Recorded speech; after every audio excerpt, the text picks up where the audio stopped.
मेरे प्रिय बच्चे, आज मैं तुम्हारे लिए एक महत्वपूर्ण संदेश लेकर आया हूँ। यह संदेश सुनना तुम्हारे लिए अत्यंत आवश्यक है। इसीलिए इस संदेश को अनदेखा या बीच में छोड़ने की गलती मत करना। अंत तक ध्यानपूर्वक सुनना। बच्चे, यदि तुम मुझसे प्रेम करते हो एवं मुझसे जुड़ना चाहते हो तो मेरे इस चैनल को सब्सक्राइब कर लो, जिसके जरिए मैं प्रतिदिन तुम्हें संदेश देने आऊंगा। एवं इस वीडियो को लाइक शेयर करके कमेंट में ओम नमः शिवाय अवश्य लिखना। मेरे प्यारे बच्चे, मैं बहुत दिनों से तुम्हारे प्रेमी का एक संदेश तुम्हें देना चाहता हूँ। प्रिय, एक बात सदैव स्मरण रखो, रिश्ता बनाना जितना आसान होता है उसे जीवन पर निभाना उतना ही कठिन होता है। छोटे मोटे लड़ाई झगड़ों से जो रिश्ते टूट जाते हैं, इससे पता चलता है कि वह रिश्ता कितना कमजोर था। इसमें प्रेम की कमी प्रत्यक्ष रूप से जाहिर होती है। एक दूसरे से उम्मीद लगाना ही सदैव रिश्ते में खटास लाता है। मैं जानता हूँ बच्चे, जिससे प्रेम होता है उससे उम्मीद जरूर होती है। यदि उम्मीद लगाना स्वाभाविक है तो रिश्ते में कभी कभी झुकना भी स्वाभाविक होता है। कभी कभी इंसान को लगता है जब गलती सामने वाले की है तो मैं क्यों झुकूं? प्रिय, जिस प्रकार तुम केवल उससे प्रेम करते हो, उसी प्रकार वह भी केवल तुमसे ही प्रेम करता है। तुम्हें याद है ना, कभी तुमने भी ऐसी कोई गलती की थी जिससे उसने पूरे दिल से तुम्हें क्षमा किया था? बच्चे, जो गलतियां क्षमा करने योग्य होती है, उन गलतियों के लिए अगर माफ अवश्य कर देना चाहिए,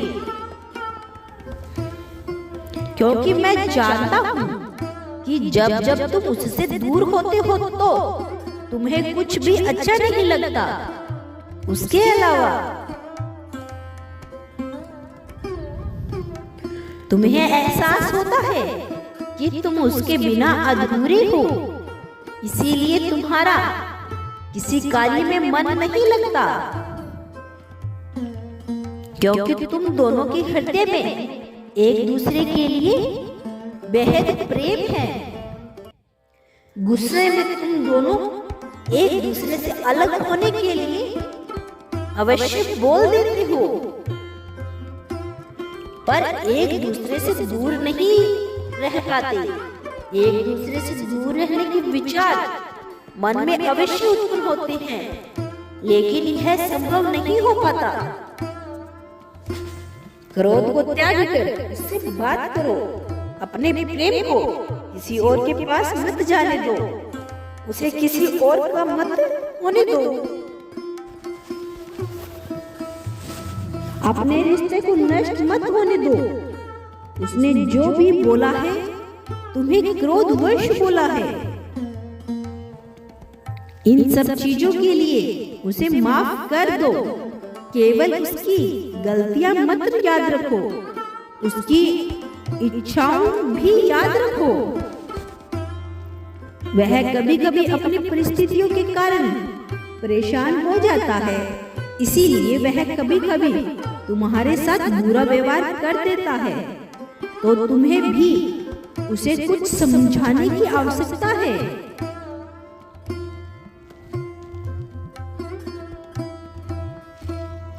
यदि तुम दोनों एक दूसरे से प्रेम करते हो और तुम्हारे बीच प्रेम है, तो इस रिश्ते को संभालने की जिम्मेदारी तुम दोनों की है। क्रोध के कारण ही तुम दोनों में इतनी लड़ाइयां होती रहती है। अब तुम दोनों छोटी छोटी गलतियों को भी लेकर बेवजह लड़ाई करते हो। पहले ऐसा नहीं होता था।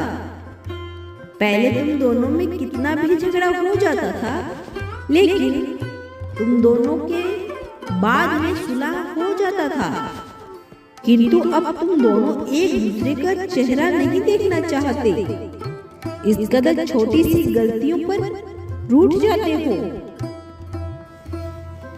और यह केवल प्रेम के अभाव के कारण हो रहा है। यदि एक प्रेमी रिश्ता निभाना चाहता है और दूसरा नहीं, तो चाहकर भी रिश्ता निभाने वाला प्रेमी रिश्ता निभा नहीं पाएगा, क्योंकि ताली कभी एक हाथ से नहीं बजती। और वह भी हार मानकर इस रिश्ते को तोड़ देना जरूरी समझेगा। इसीलिए तुम दोनों को अपने क्रोध पर नियंत्रण करना होगा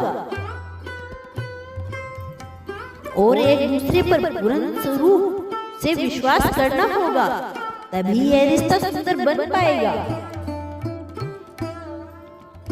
प्रिय, तुम जो इधर उधर भटक रहे हो, भटकना छोड़ दो। वही तुम्हारा सच्चा साथी है।